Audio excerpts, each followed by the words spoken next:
Hello learners, यहाँ आप English language Urdu और हिंदी ज़बान में सीख सकते हैं। इस लेसन में वर्ब्स की तमाम टाइप्स को और फॉर्म्स को एक्सप्लेन किया गया है एग्जाम्पल के साथ। Verbs are words that show action और describe a state of being.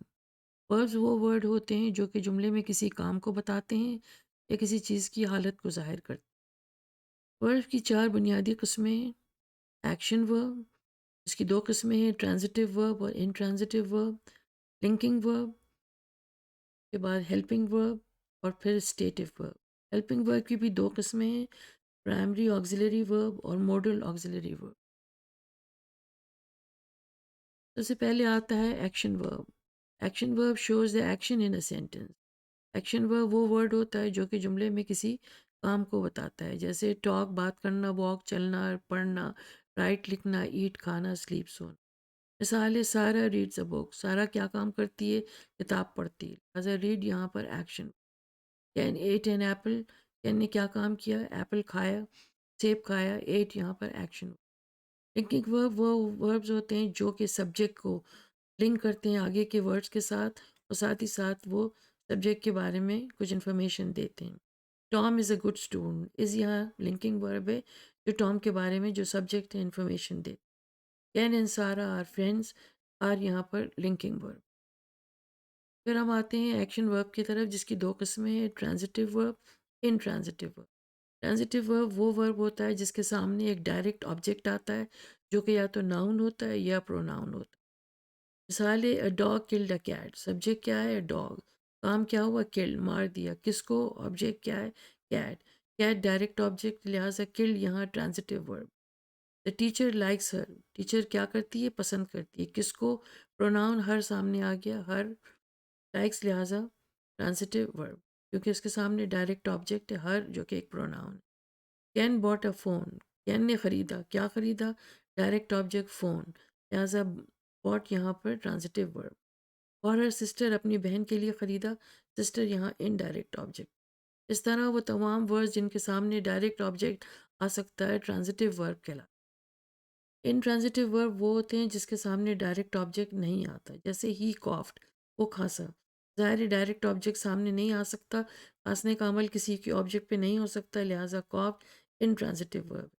Maria cried loudly. Maria रोई, रोने का अंदाज क्या था? ऊंची आवाज़ में रोई। लाउडली यहाँ एडवर्ब है, डायरेक्ट ऑब्जेक्ट नहीं, लिहाजा क्राइड यहाँ पर intransitive verb. Leena came to my house. Leena आई, कहाँ आई? मेरे घर के अंदर आई। टू यहाँ प्रपोजिशन है, to my house prepositional phrase है, ये डायरेक्ट ऑब्जेक्ट नहीं। इस तरह इंट्रांजिटिव वर्ब वो होते हैं जिनके सामने डायरेक्ट ऑब्जेक्ट नहीं आता, लेकिन याद रहे प्रपोजिशनल फ्रेज, एडजेक्टिव्स और एडवर्ब्स डायरेक्ट ऑब्जेक्ट नहीं है। फिर आती है अगली किस्म, हेल्पिंग वर्ब। दो तरह के होते हैं, primary auxiliary verb, model auxiliary verb. Primary auxiliary verb वो होते हैं जो कि हेल्पिंग वर्ब होते हैं, जो किसी मेन वर्ब के साथ जोड़ी बनाकर इस्तेमाल होते हैं और जुमले का टेंस बनाते हैं और उसका मूड बताते हैं। Primary auxiliary verb is a helping verb that is paired with a main verb to form tense and mood of a sentence. Helping verbs come before the main verb. वो main verb से पहले लिखे जाते हैं, सिवाय simple present tense के और simple past tense के, जहाँ पे auxiliary verb नहीं इस्तेमाल होते। मेन ऑक्सिलरी वर्ब में बी, हैव और डू। इनकी किस्में हैं, am, is, are, was, were, been, being. He is learning English. अब यहाँ auxiliary verb, primary auxiliary verb is है जो कि मेन वर्ब लर्निंग को हेल्प कर रहा है। सारा इंग्लिश सीख रही है, लर्निंग मेन वर्ब है, इज़ ने उसको हेल्प किया, इज़ यहाँ पर auxiliary verb. Tom has bought a car. Tom ने कार ख़रीदी है, मेन वर्ब बॉट है, उसको हैज़ ने हेल्प किया, हैज़ जो है primary auxiliary verb. Ken had worked in a bank in 2019। Ken ने 2019 में बैंक में काम किया था। वर्क मेन वर्ब है, हैड ने उसको हेल्प की, इस वर्ब को सपोर्ट किया। हैड यहाँ primary auxiliary verb. Did you call me yesterday, क्या कल तुमने मुझे फ़ोन किया? डिड यहाँ पर कॉल को हेल्प कर रहा है, कॉल मेन वर्ब है। इस तरह डिड यहाँ पर ऑक्सिलरी वर्ब है, main primary auxiliary verb. Linking verb और ऑक्सिलरी वर्ब में क्या फ़र्क होता है? मिसाल है Tom is a student.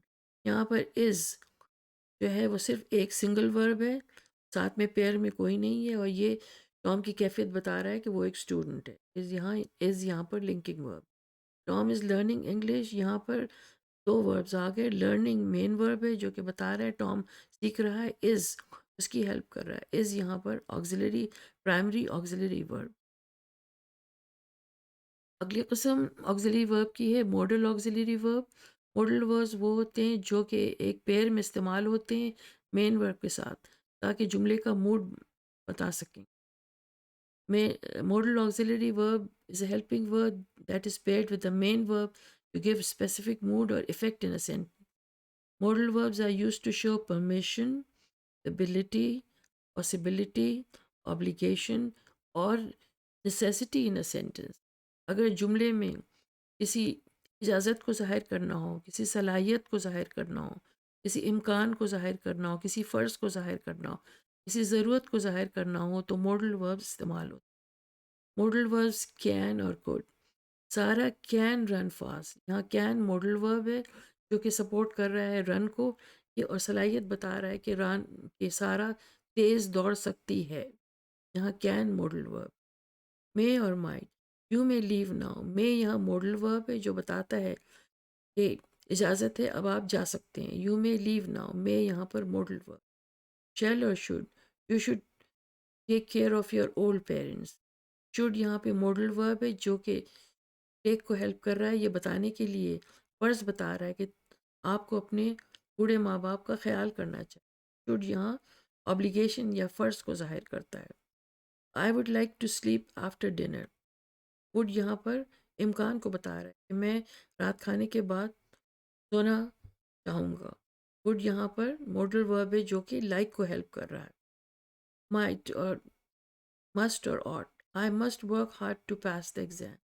Must यहाँ पर मॉडल वर्ब है जो कि वर्ब को हेल्प कर रहा है ये बताने के लिए मुझे सख्त मेहनत करनी चाहिए इम्तिहान पास करने के लिए ये यहाँ पे ज़रूरत ज़ाहिर कर। इस तरह मॉडल वर्ब्स हैं जो कि जुमले में किसी सलाहियत को ज़ाहिर करने के लिए इस्तेमाल होते हैं, किसी इजाज़त को, किसी फ़र्ज़ को, किसी इम्कान को, किसी ज़रूरत। फिर अब हम आते हैं अगली फॉर्म है वर्ब की जो कि है स्टेटिव वर्ब जो कि एक्शन को ज़ाहिर नहीं करते। Stative verbs describe a state not an action. They are sometimes called state verbs. They usually express emotion opinions and beliefs. ये वर्ब्स स्टेटिव वर्ब्स एक्शन को ज़ाहिर नहीं करते बल्कि किसी हालत को ज़ाहिर करते हैं, किसी स्टेट को ज़ाहिर करते हैं। आमतौर पे ये किसी जज्बे को ज़ाहिर करने के इस्तेमाल होते हैं, किसी ख़याल को ज़ाहिर करने के लिए इस्तेमाल होते हैं। ये वर्ब जो है इनके अंदर आईएनजी फॉर्म नहीं बनता आमतौर पर और ये कंटिन्यूस प्रोग्रेसिव या कंटिन्यूस फॉर्म में इस्तेमाल आमतौर पर नहीं होती। मिसाल के तौर पे एक जुमला है लव माई मॉम। मैं अपनी माँ से मोहब्बत करती हूँ। लव यहाँ पर इस्तेमाल हुआ है, लविंग आमतौर पर नहीं कहा। This fish smells bad. ये फिश बुरी बू रखती है। स्मेलिंग नहीं कहा जाता, स्मेल के तौर पर इस्तेमाल हुआ। This fish smells bad. This this pizza taste good. ये पिज़्ज़ा अच्छा जायका रखता है। टेस्टिंग इस्तेमाल नहीं होता।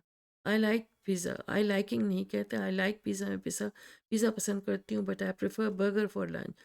मगर मैं बर्गर को तरजीह देती हूँ लंच के लिए।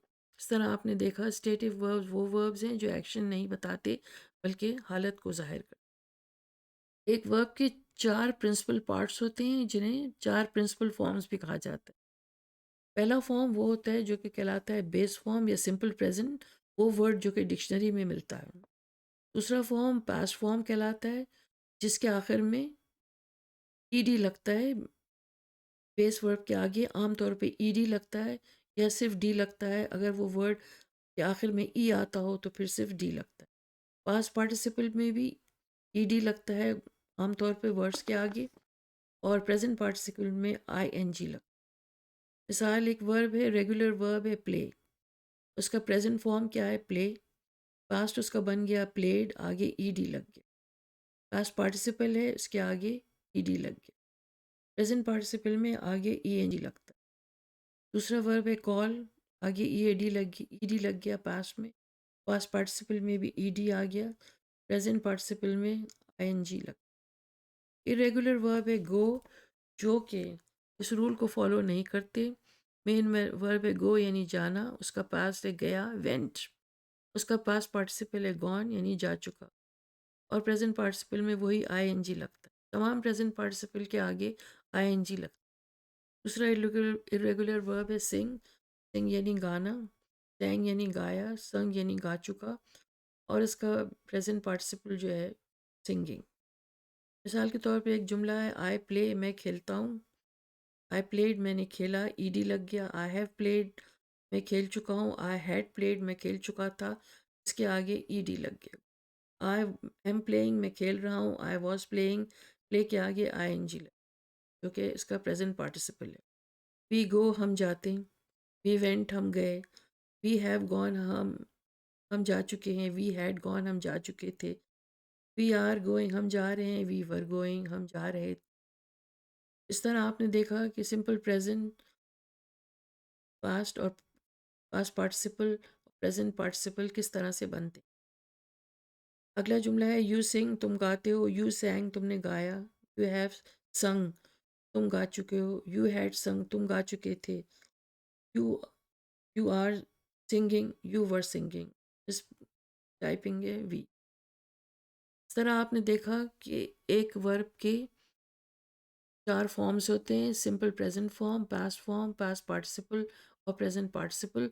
कुछ वर्ब्स जो कि रूल को फॉलो करते हैं वो रेगुलर वर्ब कहलाते हैं।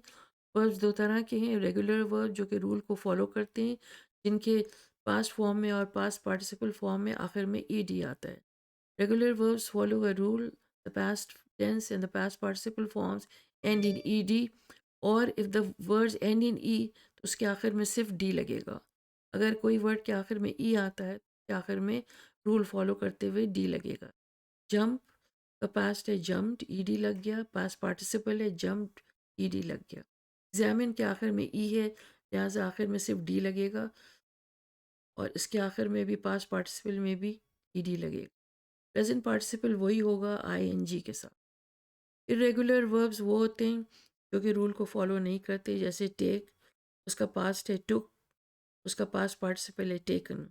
राइट यानी लिखना, उसका पास्ट है रोट यानी लिखा, उसका पास्ट पार्टिसिपल है रिटन यानी लिख चुका। लर्नर्स, आई होप ये वीडियो आपके समझ में आ गई होगी। वर्ब्स क्या होते हैं, उनकी कितनी किस्में और टाइप्स हैं। अगर कोई चीज़ समझ में ना आए तो प्लीज़ कमेंट में ज़रूर डालें।